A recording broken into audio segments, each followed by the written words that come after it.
चलो चलो बच्चों, चलो जल्दी से।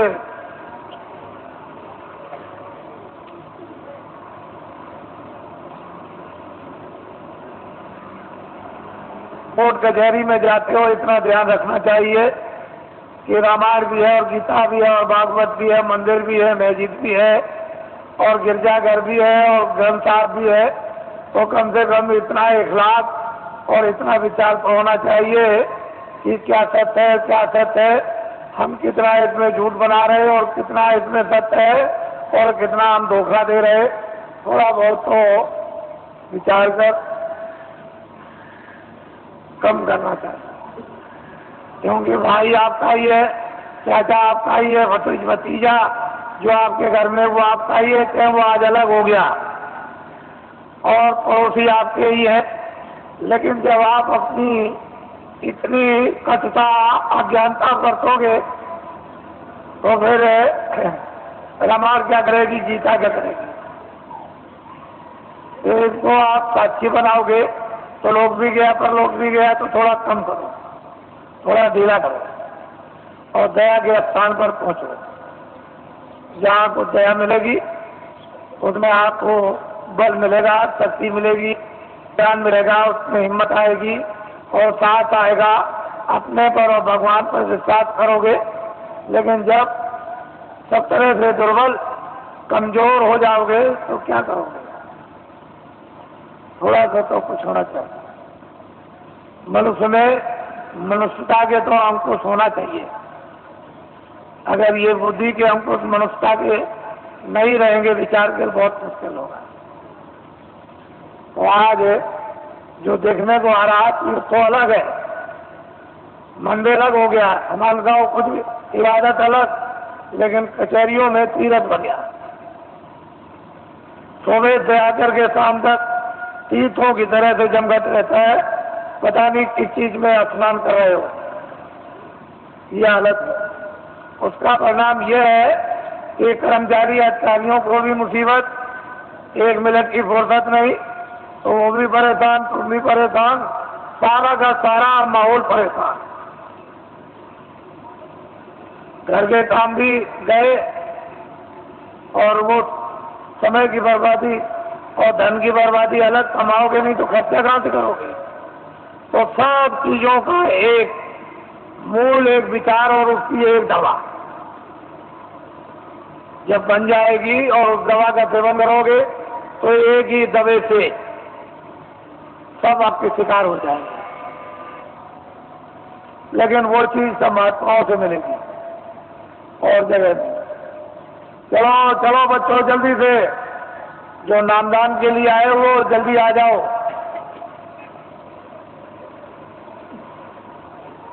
चलो चलो देर मत करो।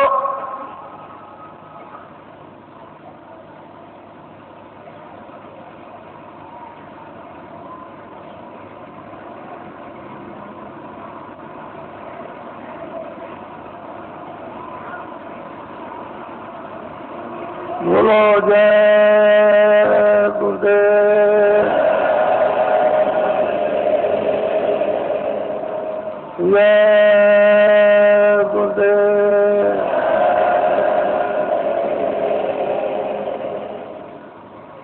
जय गुरुदेव।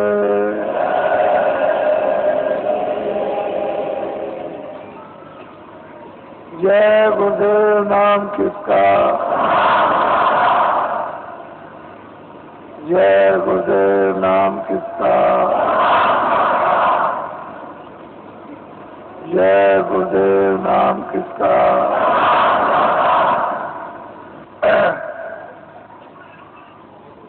ये दिन और समय जो आपको मिले हैं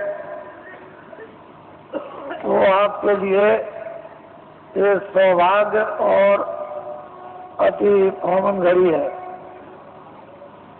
जीवन में इस तरह का समय मिला नहीं करता। जो समय मिल गया उसका हम सब लोग लाभ ही प्राप्त करें।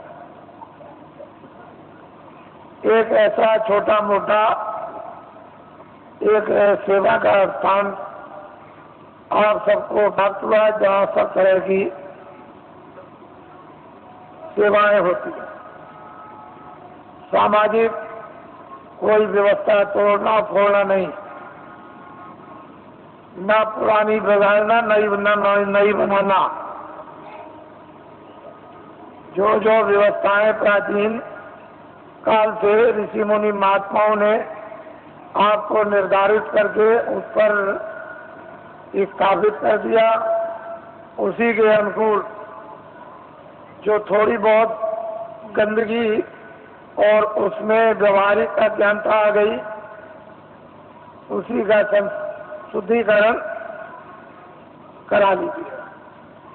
बस अपनी अपनी जगह पर आ जाओगे। कुछ नया बनेगा नहीं, कुछ पुराना बिगड़ेगा नहीं, और इसमें किसी को कोई परेशानी उठानी नहीं पड़ेगी। नए बनाने में परेशानी, पुराने बिगाड़ने में परेशानी। तो ये मुसीबत कौन मोले? ना आपके पास समय, ना आपके पास शक्ति, न मेरे पास समय, तो मैं ऐसा काम क्यों करूं? वो काम कर दिया जाए जिसमें छुट्टी हो जाए और सब लोग उसी डरे डांटे पर आ जाए। और जो व्यवहारिक जैसे जन्म होता है, परवरिश होती है और अंत में उसकी प्रलय हो जाती है, उसी तरह का अब जन्म तो आपका हो गया और परवरिश हो गई, तो अब आपको क्या करना है ये जानकारी आपको होना चाहिए। क्या क्या दायित्व तो आपको अपने गृहस्थ आश्रम में प्रवेश होने के बाद पूरे करने हैं, ये जानकारी हो जाए। और इसी आश्रम में जब आप प्रवेश हो जाओगे तो उसी समय काल के अंतर्गत आपको क्या क्या करना अपने आत्मा के लिए, जिससे शरीर का और अपनी जीवात्मा का दोनों काम हो जाए। ये भी, इसका भी पूरा पालन पोषण और निरोगता और इसी में रहकर के जीवात्मा का जागरण और ज्ञान, साथ ही साथ मौत मरने के पहले मुक्ति और मोक्ष। यदि आपने ये काम गृहस्थ आश्रम में इसी समय के अंतर्गत आपने इसके लिए भी थोड़ा समय बचा दिया।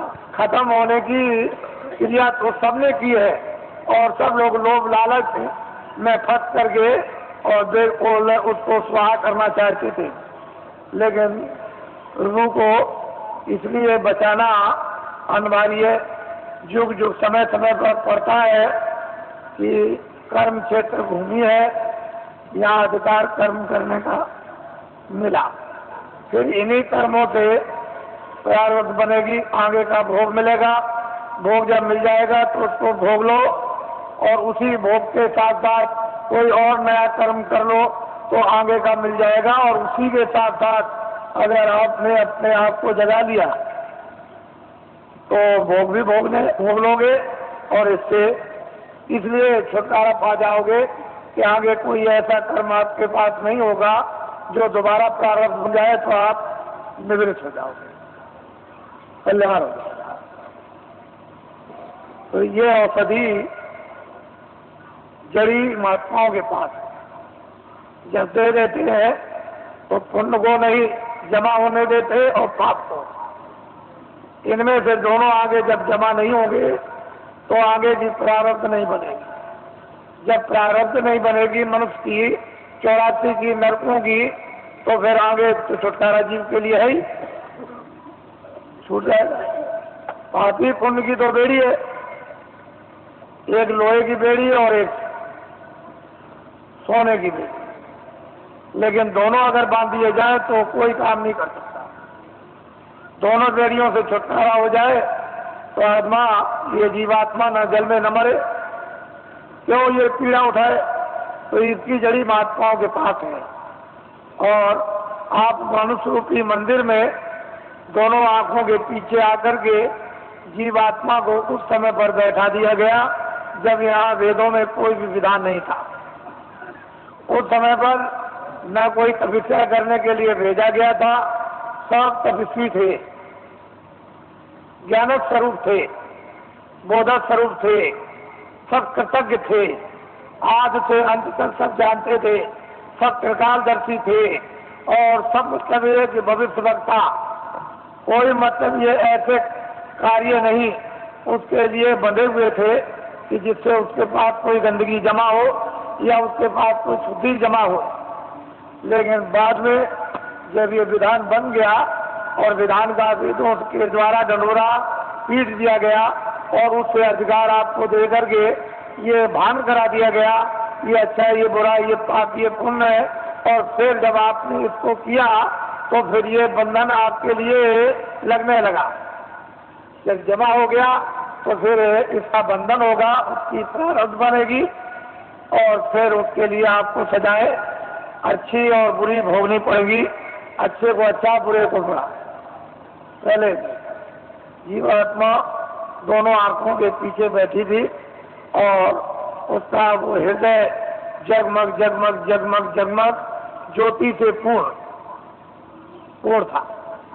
कहीं भी किसी भी कोने में अंधकार का नाम और निशान नहीं था। वो तो हर वक्त जगमग जगमग जगमग जगमग पूर्ण शक्ति उसमें व्याप्त थी हर मानव में, चाहे वो स्त्री हो चाहे पुरुष हो। पूरी शक्ति थी, पूरा ज्ञान था, पूरा बोध था और मतलब सब कृतज्ञ थे किसी तरह का। तो जब आप मनुष्य मंदिर में बैठे हो और जीवात्मा का हृदय दोनों आंखों के मध्य भाग में, न इधर कंठ में है, न इधर हृदय में है, न इधर नाभि में है, न इंद्रिय द्वार में है और न गुदा चक्र में है, ये जीव का जीवात्मा का हृदय दोनों आंखों के मध्य भाग में।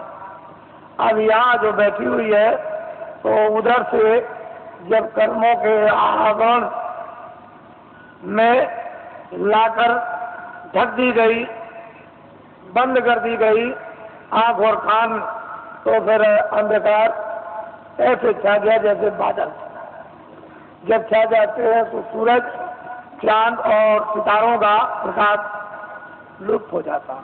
उसका मतलब यह है कि सूरज को, चांद को सितारों ने, बादल ने नहीं ढका, वो तो बादलों ने आपकी आंख को ढक लिया, इसलिए दिखाई नहीं देता। अगर बादल को आप साफ कर दो तो सामने आपके सूरज, चांद और सितारे, तो आपकी अंतर जीवात्मा की आंख और जीवात्मा के कान को ढक लिया और सुनना और देखना बंद कर दिया।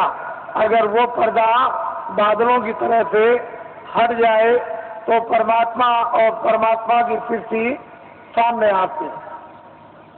जब दिव्य नेत्र ज्ञान चक्षु साधक का जब खुल जाता है और जब कान खुलते हैं और वो देवबारी, ब्रह्मबारी, वो अनहद बारी और वो शब्द है और नाम जब प्रकट हो जाता है और कानों को सुनाई देने लगता है तो 24 घंटे एक क्षण भी बंद नहीं होता। हर वक्त काम करते रहो, लिखते रहो, पढ़ते रहो, खेती करो, दुकान करो, कुछ भी काम करो, देवियां खाना बनाए, घर का काम करे, बच्चों की सेवा, 24 घंटे सुनाई देता। ऐसा रस, एक रस बरसने लगता और 24 घंटे चेतना रहती है।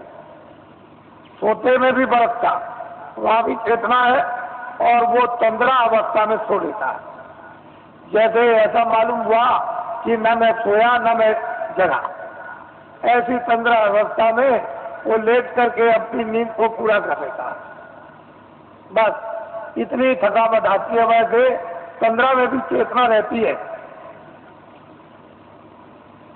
तो ये साधक के लिए कलयुग में उस प्रभु ने और महात्माओं ने दया करके सुलभ कर दिया और ये बताया है कि अब आपको कठिन साधन नहीं करना, कठिन ध्यान नहीं करना है, कठिन योग नहीं करना, कठिन नाम की कमाई नहीं करनी और कठिन प्रभु का स्मरण नहीं करना, सहज करना।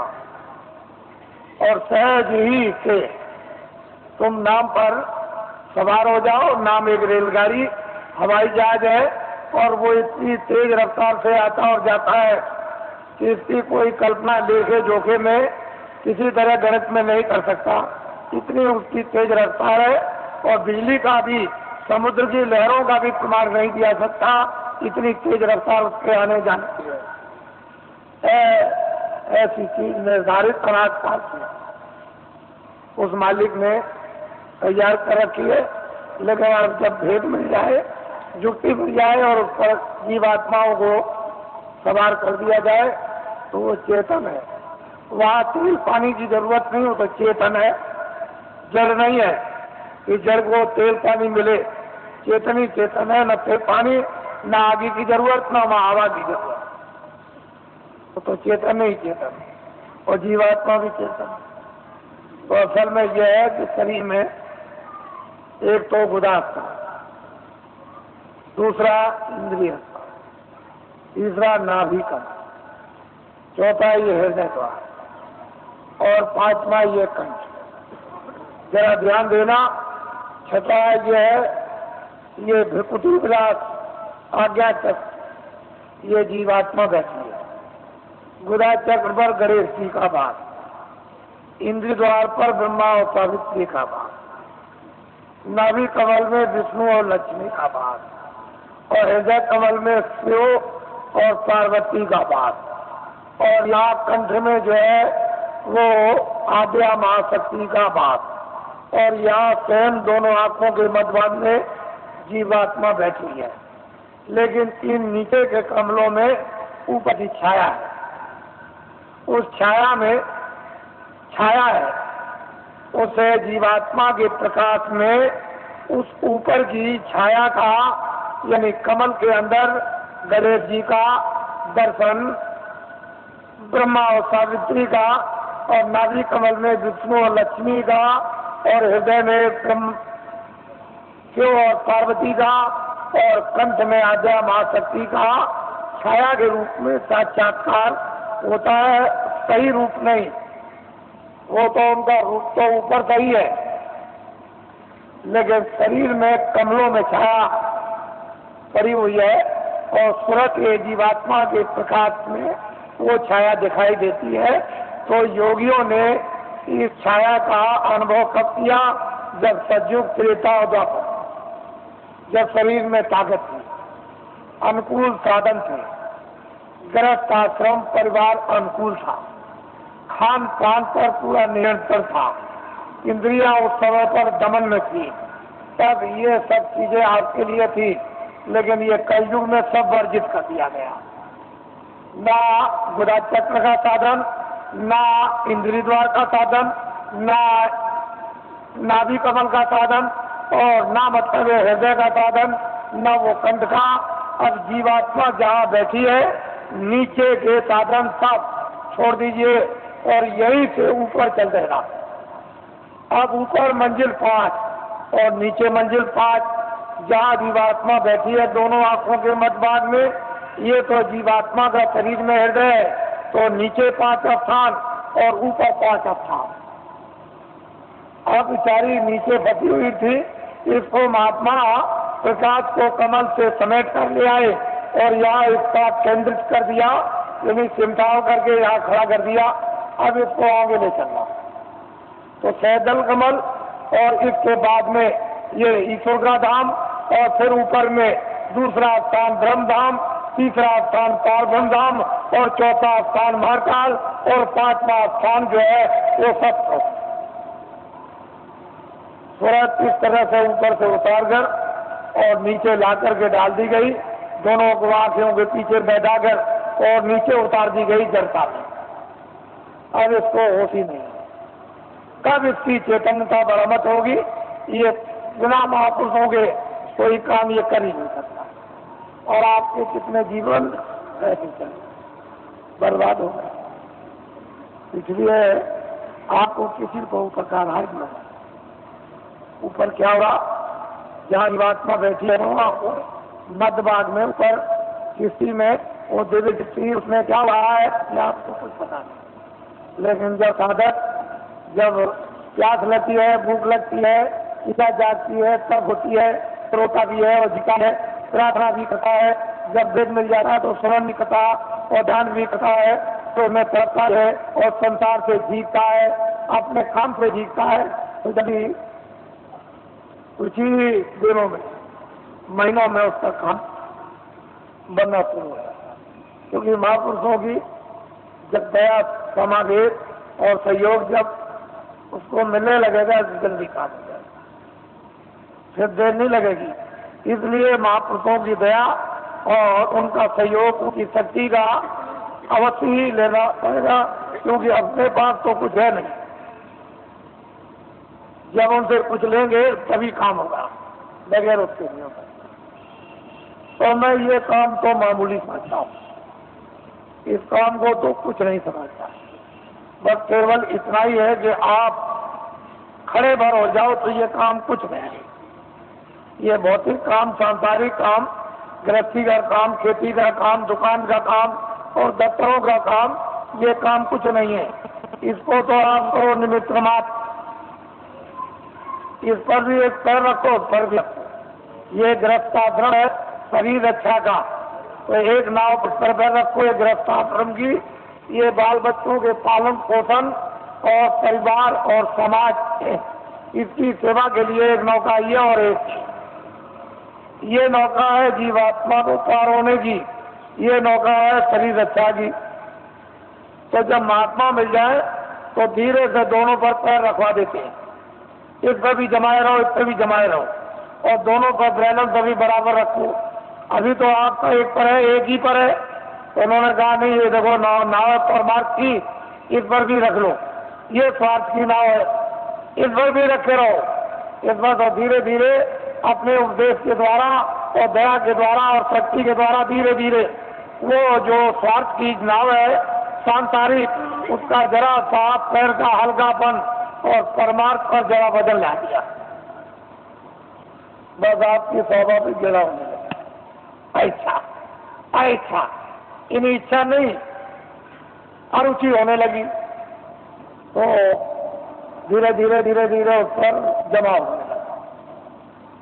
शरीर की ताकत का एक पर जमाव, अब वो इस तरह का आपका हो जाएगा कि इस पर तो जमा हो गया और ये निमित्त मात्र रह गई। तो जब तक रहो तब तक ये निमित्त मात्र बस लीजिए, तो ये अंदर में उस पर जमाव कर लो और ये तुम्हारा एक कुछ बिगाड़ना नहीं। तो इसलिए हमने तो कोई ऐसा काम रखा नहीं है कि आपको गृहस्थाश्रम का कोई काम बंद करना है, कपड़े ठहरो, खाना खाओ, खेती करो, दुकान करो, दफ्तर करो, बच्चों की सेवा करो, आए गए का सत्कार करो, और जो भी रस्म रिवाज उसको भी करो, ये सब करो। हमने सब पर कहा रखे, किसी काम को बंद नहीं किया। और ये है परमात्मा। यहाँ बैठ करके आप इधर से अपने ध्यान को हटा दो, थोड़ा खेती से, दफ्तर से, दुकान से, बच्चों से, इनसे उनसे थोड़ा 2 मिनट 5 मिनट 10 मिनट के लिए यहाँ ला करके मन को, बुद्धि को, चित्त को यानी जीवात्मा के साथ में इसको लगाकर वो थोड़ा सा सहयोग, बस इतने में काम, कुछ नहीं बिगड़ेगा, संसार बिल्कुल नहीं बिगड़ेगा और परमार्थ। जैसे आप यहाँ से दरवाजा खोल करके चल पड़े, बस चलने वाली बात, अगर एक कदम भी बढ़ गया तो फिर रुकने वाला नहीं, दूसरा कदम जरूर उठ जाएगा।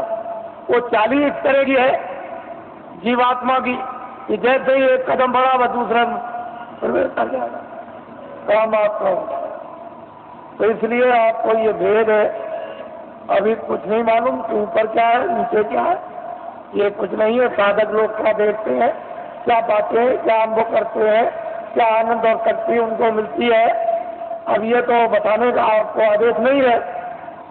वैसे तो ये बता सकते हैं, लेकिन मैं ये नहीं चाहता हूँ कि आपको बताकर साधकों का नुकसान हो जाए। साधक अपनी चीज भी रखे और आपको कुछ समझा बुझा भी दें, इनका कोई नुकसान ना हो, आपका फायदा हो जाए। असल में चीज यह है कि गोपनीय राज ये साधक नहीं बताते, न बताएंगे तो इनसे तो कुछ आपको मिलेगा नहीं, लेकिन जब ये घेर घार करके जहाँ ले आएंगे तो फिर यहाँ सब कुछ आपको मिल जाएगा। बस ये समझ लो कि आपके पक्के साथी है, ऐसा मत समझो ये किसी बुराई की तरफ ये ध्यान नहीं देते हैं, ये अच्छाई की तरफ ध्यान देते हैं। इनका लक्ष्य है कि बुराई छूट जाए और अच्छाई में प्रवेश हो जाए। वैसे तो बुराई को बुराई आप भी घर में मानते हो, उससे आप भी दुखित हो जाते हो कि ये बुरा है। तो दूसरा अगर आपको ये कह दे कि ये बुरा है तो वो जानता है इसलिए कहता बुरा, आप जानते हो तो आप कहते हो बुरा। तो बुराई है और अच्छाई अच्छाई है। इसलिए ये बुराई की तरफ ध्यान नहीं देते, ये तो चाहते हैं कि बुराई हट जाएगी अच्छाई आएगी, ये लक्ष्य है। तो ये पक्के आपके साथी यानी दोस्त सहयोगी, इनको अपना समझना चाहिए और असली जगह पर पहुंचा दे। इससे बड़ा परोपकारी कौन हो सकता है। तो ये सब चीजें सामाजिक लेकर के चली जा रही है, इनसे अलग थलग आपको नहीं किया जा रहा। तो मैं आपकी जो व्यवस्था योजना है उसको पूरा बना करके तैयार कर चुका हूं और बस यह है कि जैसे ही अपनी जगह पर आप खड़े हो गए वैसे ही योजना आपके सामने रख दी जाएगी। और जब वो चक्र व्यूह योजना के अंतर्गत जब आप प्रवेश हो जाओगे तो सारा का सारा गुण उसका ज्ञान और राज आपको समझ जाएगा। फिर उसके लिए कोई किसी को परेशानी नहीं होगी। अब यह है कि न जानने के कारण तो सारा संसार ही शून्य है, गृहस्थाश्रम बेकार है, काम बेकार है। और जान लिया तो गृहस्थाश्रम अपनी जगह, काम भी अपनी जगह हो जाएगा। तो हमने जो आपको बताया, क्योंकि आपको अभी आदेश दूंगा आपको अभी कि आपको मतलब ये जाना है, तो भूमि जोता खेतिहर काश्तकारों का तो देश में अभियान चल रहा, साथ ही साथ कर्मचारी और अधिकारियों का कार्यक्रम चल रहा, साथ ही साथ में सेठ साहूकार दुकानदार और उद्योगपतियों का भी कार्यक्रम इसी के साथ साथ चल रहा और साथ ही साथ यानी छात्रों का भी कार्यक्रम चल रहा। मैं तो ये समझता हूँ कि इसमें सब आ जाएंगे। छात्रों में सबके छात्र आ गए, दुकानदारों में सब जातियों के दुकानदार और सेठ साहूकार उद्योगपति आ गए और कर्मचारियों में सब दफ्तरों के यानी कर्मचारी सभी जातियों के आ गए और भूमि जोतक खेतिहर काश्तकारों में सब कौमों के भूमि जोतक और खेतिहर काश्तकार आ गए। तो चारी जातियों का बंटवारा कर लीजिए। मैं ध्यान ले जाता हूँ कि जरा इनके बारे में भी सोचा जाए। तो मैं सोचता हूँ कि कितना इनको वेतन मिलता होगा, तो इतना वेतन मिलता होगा इनको, इसमें कितना कट जाता है वो भी मैं जानता हूँ कि इनकम टैक्स कितना कटता है और फिर इनका बीमा और ये वो योजनाओं में कितना चला जाता होगा, तो इनके हाथ में कितना बचता है वो मुझे सब मालूम है। उससे पूरा नहीं पड़ता, बिल्कुल पूरा नहीं पड़ता।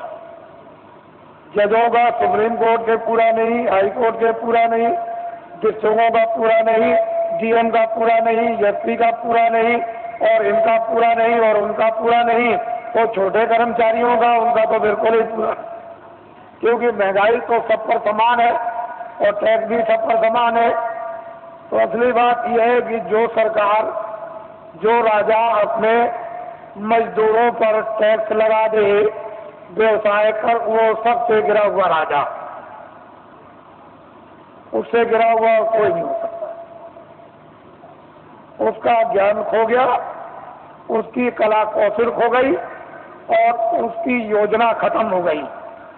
जो राजा अपने मजदूरों पर व्यवसाय कर लगा दे, अरे कर्मचारी अधिकारी जो बेचारे काम करते हैं, ये कौन है? मजदूर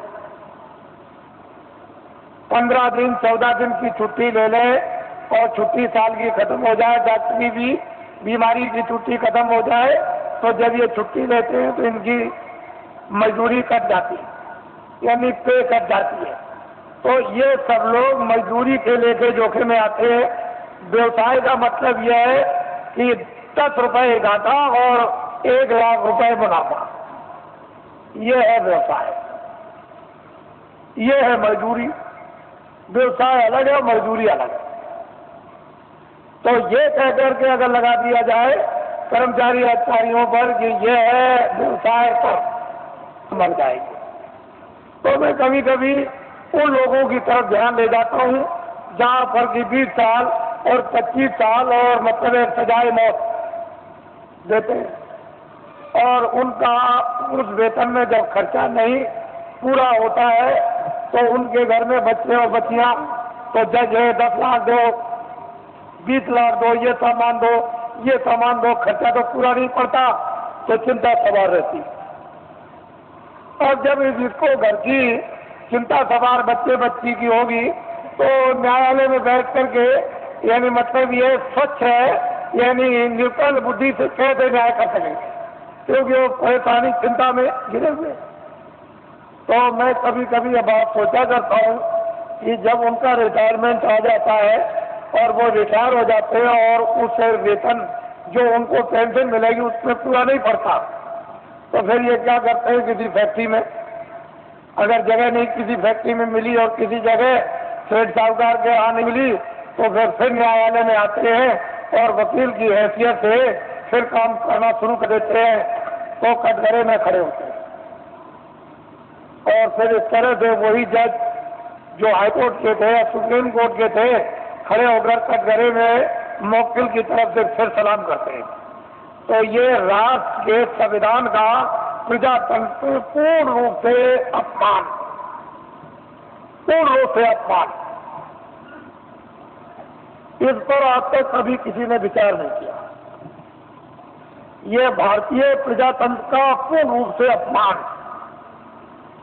ऐसे बड़े बड़े पदों की आपको मतलब यह है कि पूरी देखभाल रखना चाहिए कि ऐसे बड़े बड़े पद हैं और फिर आकर के वही व्यक्ति निम्न श्रेणी पर आकर के कटघरे में गिर जाए और फिर सलाम करें, ये भारत के लिए शोभा नहीं।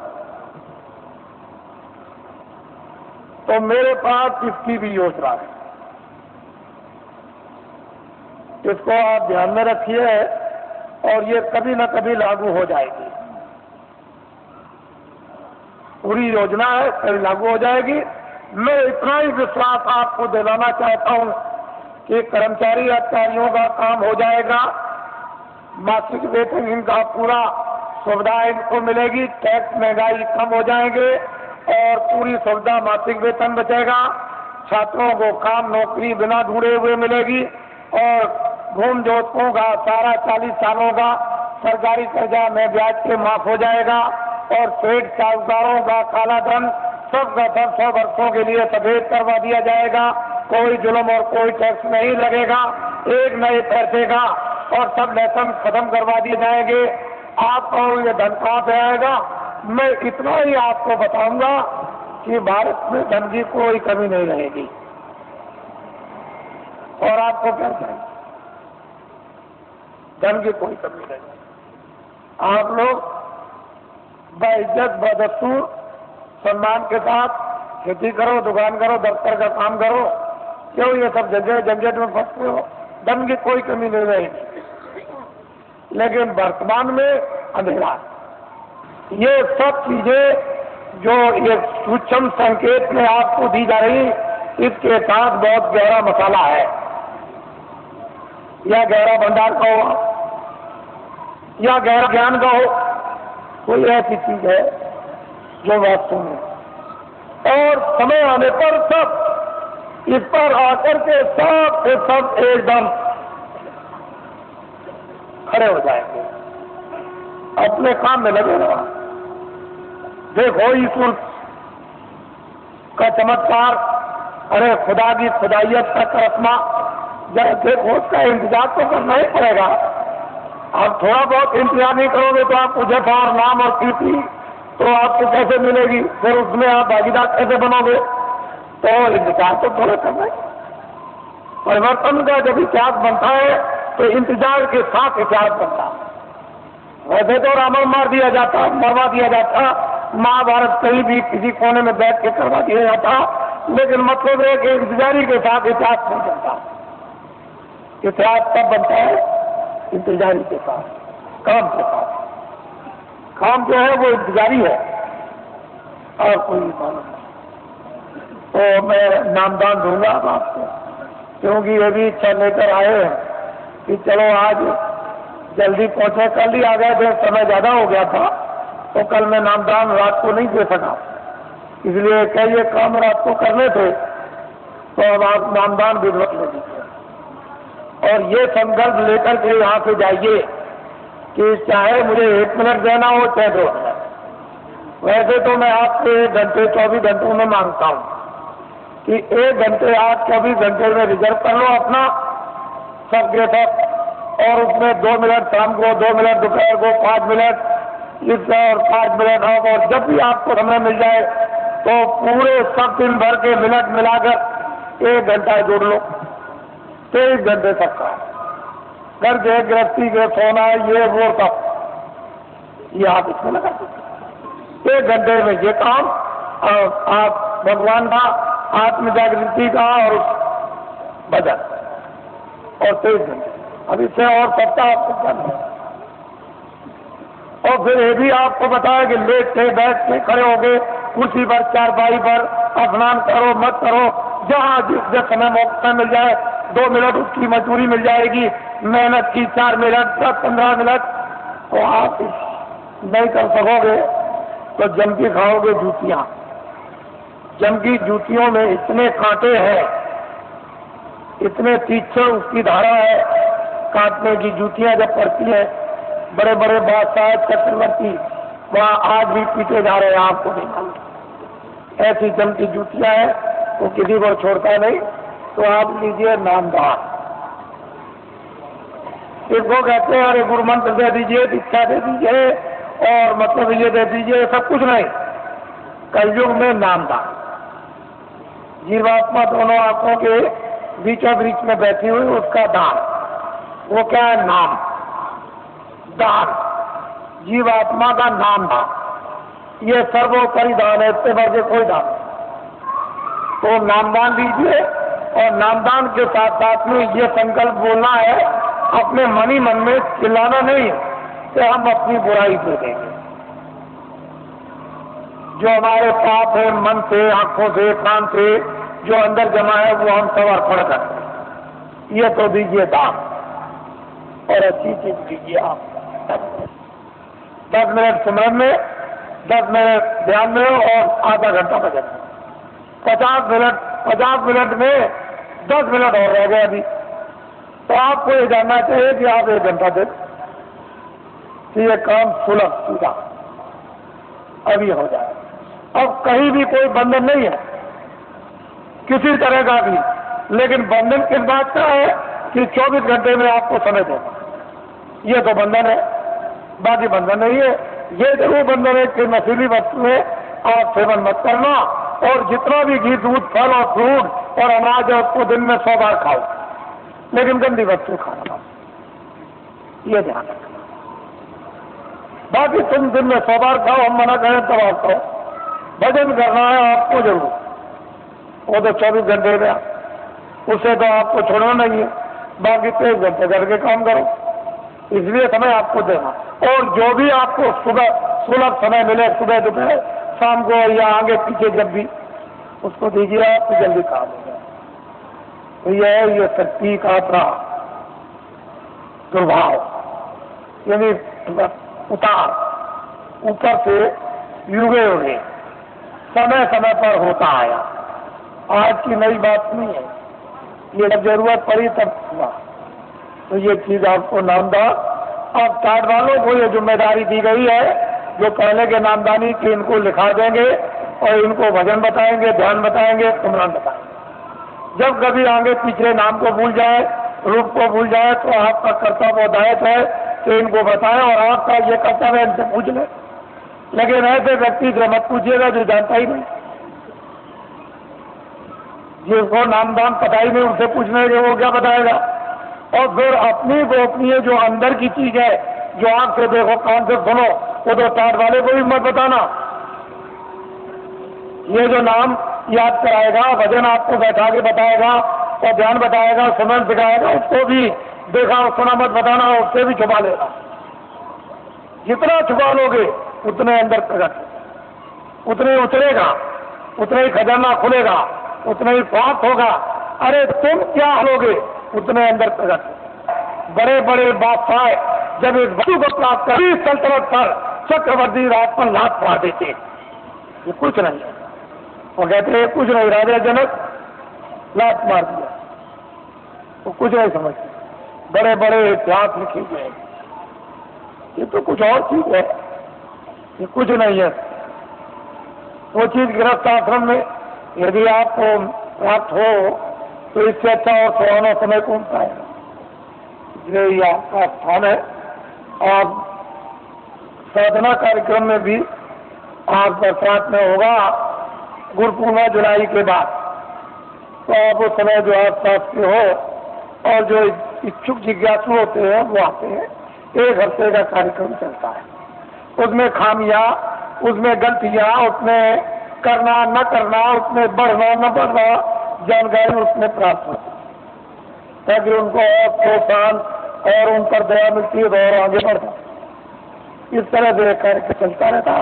और मैं अभी जैसे ही 31 मार्च समाप्त होगा तो मैं अभी घोषणा करता हूँ दौरे की।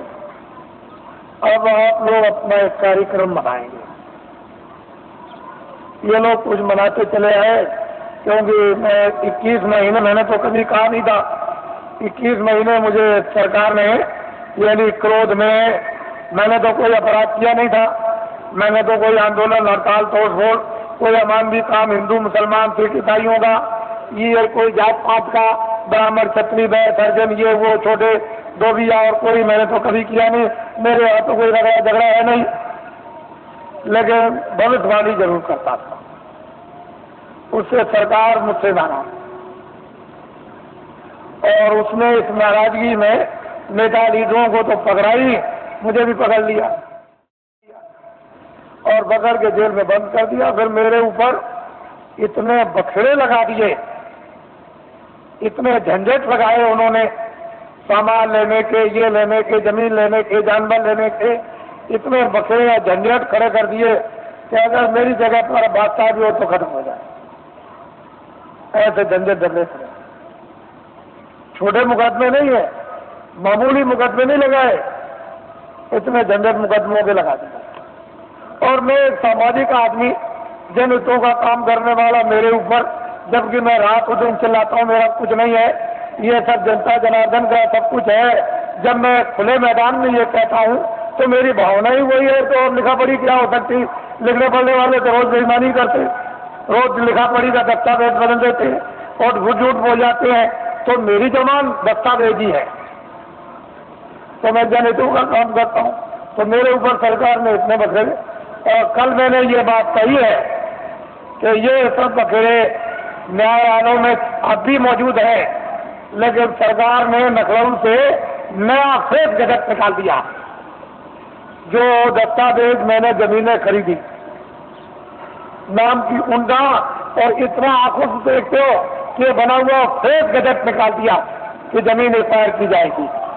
बताइए, और पूरा मथुरा को गलत कर दीजिए कि सब ये कारखाना मथुरा सबको बना दिया जाएगा और यहाँ कारखाना बनाया जाएगा। सब मकान तोड़ दिए जाएंगे, मंदिर और मस्जिद सब तोड़ दी जाएगी और यहाँ कारखाना बनाएगा। गजट निकाल दीजिए, क्योंकि आपको तो गजट निकालने का पूरा राइट और अधिकार है, तो निकालिए। तो असली चीज ये है, इसको समझने की चीज है, इसको समझिए। तो मुझे जेल में बंद कर दिया और जेल में बंद करके मुझे इस योग छोड़ दिया था कि ये कभी भी नाम नहीं लेंगे। लेकिन मैं तो ईश्वर के साथ, मेरे पास ऐसे सेठ साहूकार भेजे गए कि तुम हवाई जहाज ले लो, रेत ले लो, ये जमीन क्या है, तुमको हजारों एकड़ तुमको जमीन दे दी जाए, एरोड्रम बनवा दिया जाए। मेरे पास बड़े बड़े सेठ आए और उन्होंने कहा कि हम सब कुछ सेवा करने को तैयार है, हमें क्या करेंगे। कह लगे जो आप जितना चाहे धन हम खर्च कर देंगे। तो मैंने कहा एक काम कीजिए कि अयोध्या में, मथुरा में और यहाँ और हरिद्वार में और नासिक में लूले लंगड़े अंधे बहरे ये तमाम रहते हैं बेचारे गरीब, जिनके पास कपड़ा और खाना नहीं है, तो मैं बताऊंगा कि कंबल, अनाज और रोटियां और ये दवाएं ये सब तुम ट्रक में ला दो और चलो मेरे सामने बांटो। कहने लगे ये काम नहीं हो सकता, ये काम नहीं हो सकता। तो हमने भाई ये काम नहीं हो सकता तो ये भी नहीं हो सकता। क्यों कि राजद्वारे 7 जन, राजाओं के दरबार में 3 लोग जाया करते हैं राज द्वारे साधन 3 वर्ष हो जाए। साधु जो है 3 चीज हो जाते हैं, के मान, के माया, के मीठा की चाह। यह मीठा के लिए, मान के लिए, धन के लिए। तो इनमें से तीनों चीजें हमको कुछ नहीं चाहिए, न मीठा चाहिए, न मान चाहिए और न माया चाहिए। अब बोलिए अब आप क्या चाहिए?